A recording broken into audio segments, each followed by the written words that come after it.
Thank you, Dr. Daniels. I'd also like to thank the Institute of Medicine and all the conference organizers for inviting me for this presentation. Here are my disclosures. So most of the data that we're going to be talking about in relation to arrhythmias really comes from caffeine studies or studies related to coffee intake. And one of the more striking things to me when you go through the literature is the ascertainment of caffeine doses or extrapolation of caffeine doses from coffee intake. As you can see here from the Guide to Starbucks Caffeine, there's a lot of variation in the amount of caffeine that one might find in all sorts of coffees, in this case brewed coffee, and certainly this might be much less in instant coffee that you might get at home. And this is just an important item that we need to keep in mind when we interpret these studies down the road. So this was an interesting survey that was done among several hundred physicians back in reported in 1988, physicians from Vermont and Minnesota. And they asked them basically what kinds of clinical conditions would you use to recommend reducing or stopping caffeine intake. And you could see that 94% of the physicians recommended reducing or stopping caffeine if a patient had complaints of palpitations. Now, this is actually quite remarkable when you think about it. It's very hard to get 94% of physicians to do anything, even with randomized clinical trials showing benefits of certain agents. If you look at beta blocker use after MI, anticoagulation for atrial fibrillation, we never really get this kind of consensus. So it's very interesting to consider where this comes from. And our task today is really to examine whether there is evidence to support this kind of recommendation.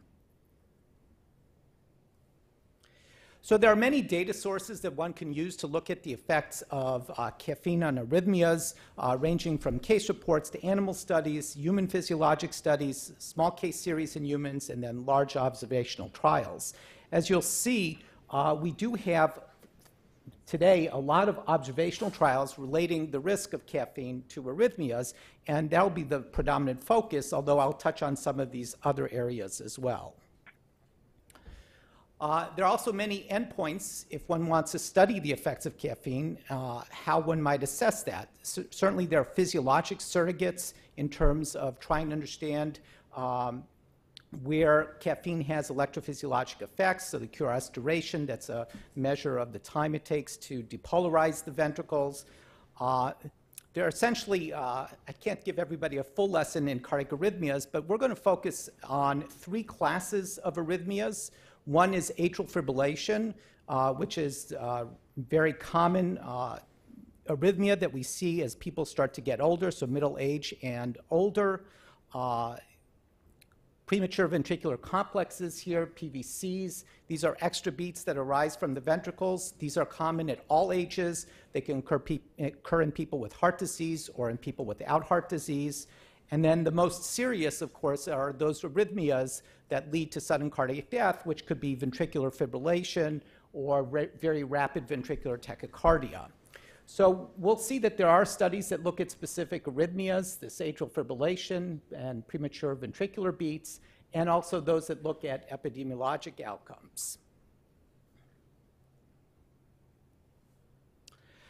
So just a few animal studies before we go on to the human studies, because I think these are sort of interesting. This is a study that looked at the effect of caffeine on what they call ventricular fibrillation thresholds in dogs. So I'm sure everybody has heard the tragic story of a kid playing baseball, gets hit in the chest, and falls down with a cardiac arrest. That's something called commotio cordis. That's a properly timed, basically, shock to the heart, can induce ventricular fibrillation and sudden death. So that's what they basically were doing in these dog studies. They were applying a properly timed shock to see if they can induce ventricular fibrillation. And there were control dogs, and there were dogs that had a myocardial infarction. And this is the amount of energy that was required to induce that ventricular fibrillation. And you can see that if you have a myocardial infarction, it reduces the ventricular fibrillation threshold, makes it easier to induce ventricular fibrillation. And in either case, if caffeine is administered in the normals here compared or to those with myocardial infarction, there is a further reduction in the ventricular fibrillation threshold.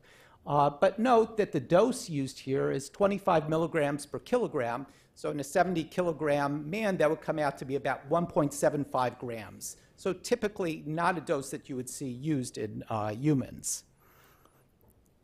So this is now another animal study looking at the effect of caffeine on the inducibility of atrial fibrillation. So they try to induce atrial fibrillation, and again with premature beats, just like the extra beats that were applied for ventricular fibrillation. And we won't belabor this, but what they found in this study actually, where they used lower doses of caffeine, is that the window of vulnerability for atrial fibrillation actually decreased with caffeine. Now, how to apply that clinically, I really don't know, but just an interesting finding that you can really find dispersion in all sorts of caffeine effects in relation to its effects on arrhythmias in animal studies. Now, we're more interested, of course, in human effects. So here is I think, a fantastic study looking at the effect of coffee on sympathetic nerve activity. And I think a lot of the effects that we're going to see related to caffeine, or the reasons that people get worried about it, are because of its effects on sympathoexcitation. So this was a placebo-controlled trial in 15 healthy volunteers. And there were a number of different interventions in this trial. They either got IV caffeine or placebo, and that dose was 250 milligrams. They also had 2 coffee arms. One was a triple espresso arm that was designed to mimic the IV caffeine dose of 250 milligrams, and then a decaf arm. Now, what you can see here at the bottom panel is the caffeine level. So you do get a sustained increase in the caffeine levels when you infuse IV caffeine. And not surprisingly, if you look at the change in systolic blood pressure, you see a small increase in blood pressure. And with that, you have a drop in the heart rate in those administered caffeine versus placebo. Sympathetic nerve activity, which is measured by a number of different techniques up here, is also increased. And this was actually measured in the perineal nerves of these subjects. Some other findings of note is that there was no change in the habitual versus non-habitual users in either the sympathetic nervous activity or the caffeine levels, but in the habitual users, there was no increase in blood pressure. What's also interesting is in the decaf arm, when they administered this into non-habitual users, they only administered it to non-habitual users, it also increased blood pressure and sympathetic nerve activity. It's a striking finding and certainly something of interest. This is another study looking at caffeine effects on catecholamines during intense exercise. And here they looked at 14 athletes, and the protocol was 2 minutes at a power required to achieve maximum oxygen uptake times 2, and then the same power to exhaustion.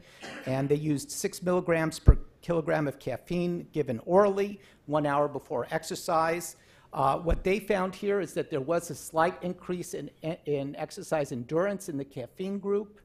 And the only striking thing in terms of the catecholamine measurements that were taken at various different times of exercise, this is plasma norepinephrine level and plasma epinephrine levels here, is that plasma norepinephrine levels at peak exercise were much higher in those given caffeine than without, and epinephrine levels tended to be higher throughout. So there is certainly evidence of sympathoexcitation.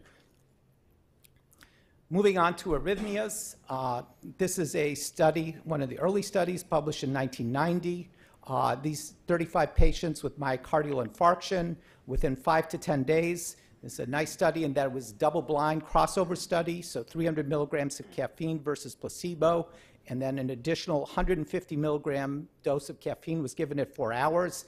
They monitored them for 8 hours and counted those premature ventricular beats that occurred in all patients. And you could see that there was essentially no statistically significant difference in the amount of PVCs.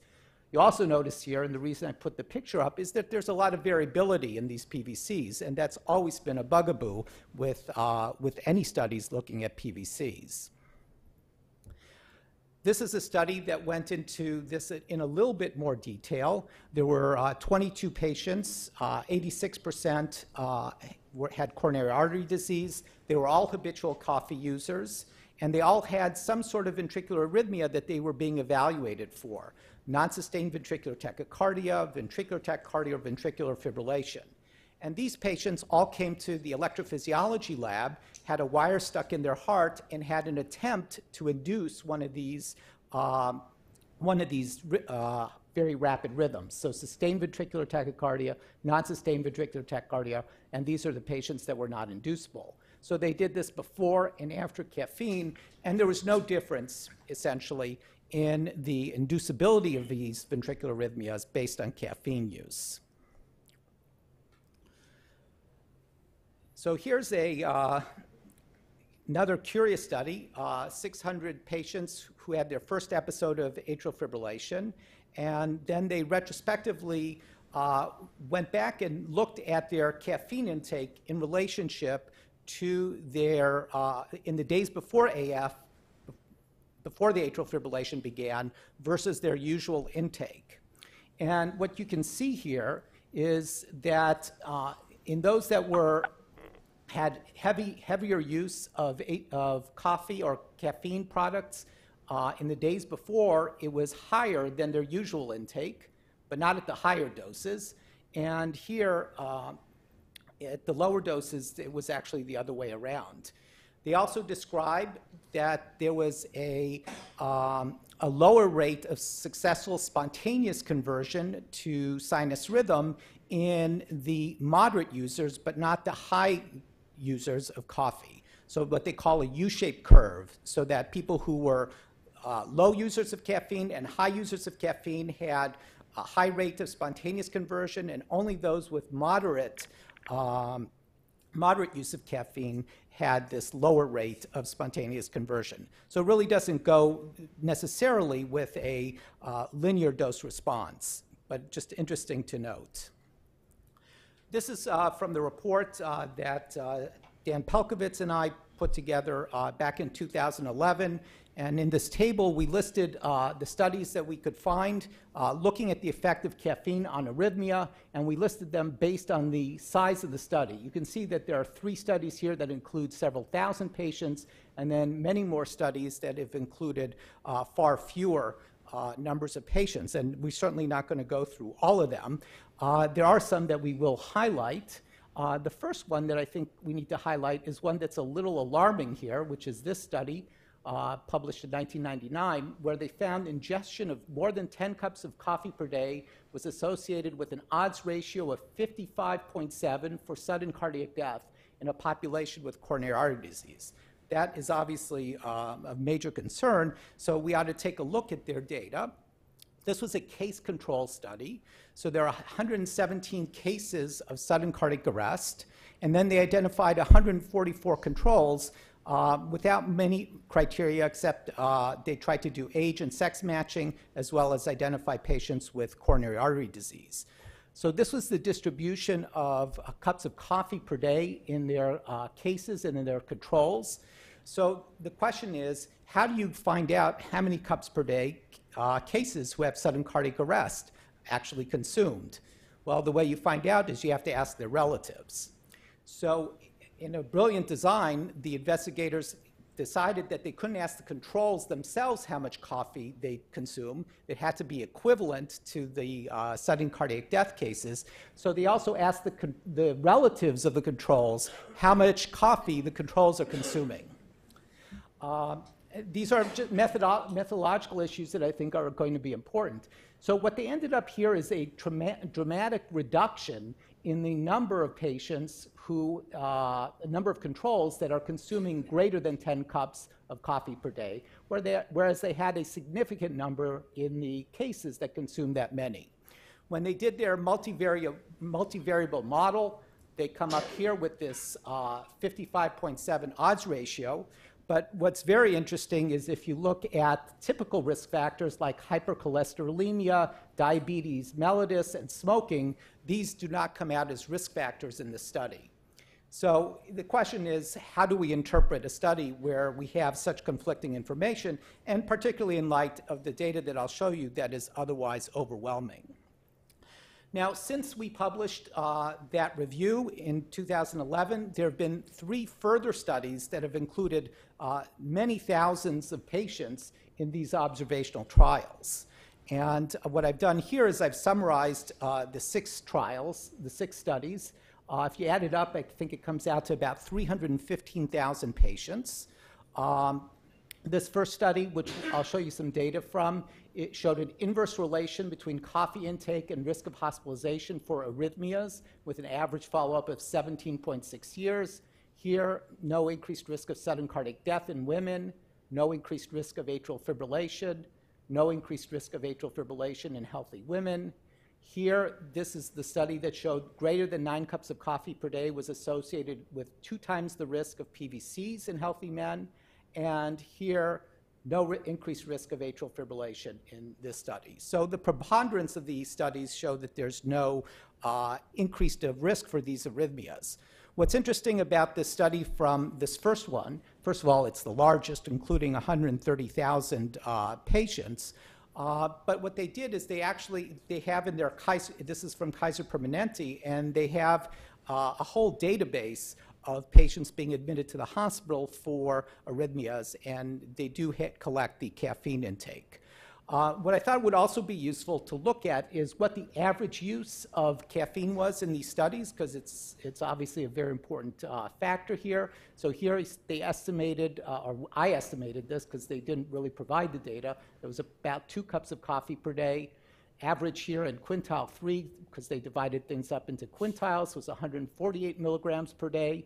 This study that was done in Europe, they have much higher average intake, 285 milligrams per day here. In this study, average of 5 cups of coffee per day. And then in the Framingham study is 274 for men and 232 milligrams for women.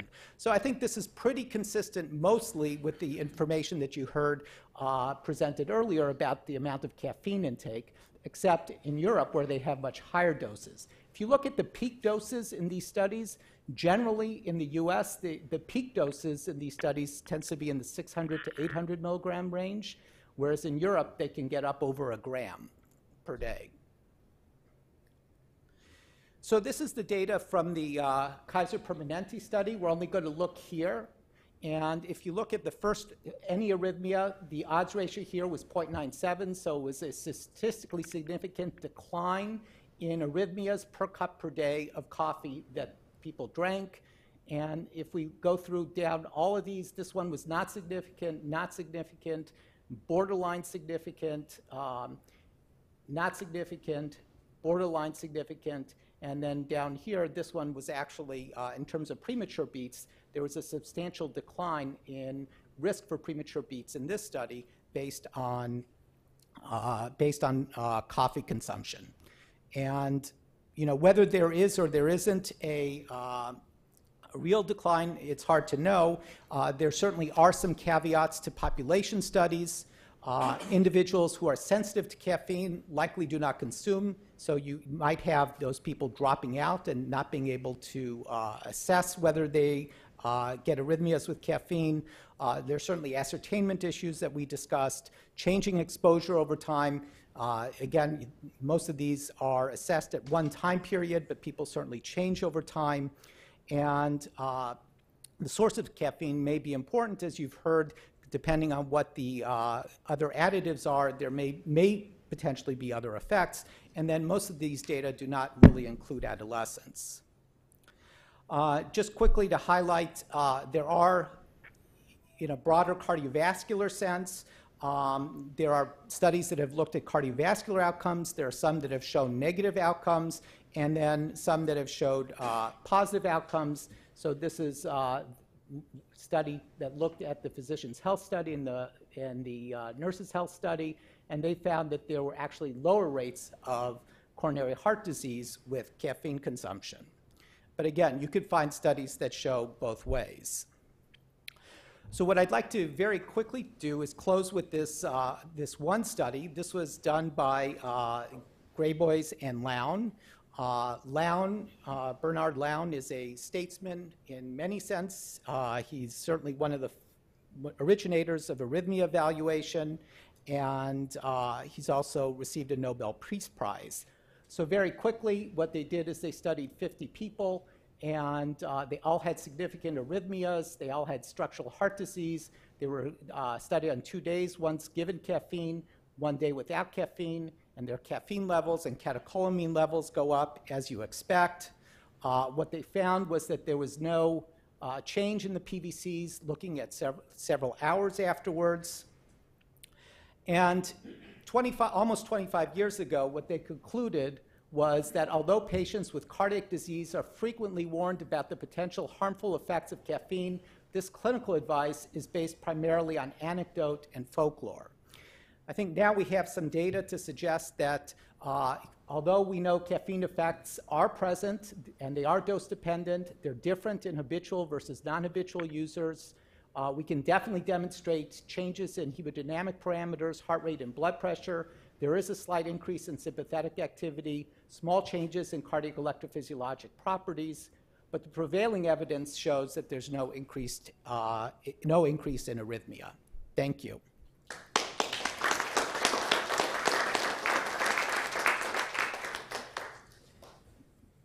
So our third speaker will join us by WebEx. Our third speaker is Ahmed Al-Sohami. Ahmed is the founder of Nutrigenomics. He serves as the Chief Science Officer. He's also an associate professor in the Department of Nutritional Sciences at the University of Toronto and holds a Canadian Research Chair in Nutrigenomics. Dr. Al-Sohami is here by WebEx, and he'll discuss caffeine, genetic susceptibility, and effects on blood pressure. Ahmed, are you there?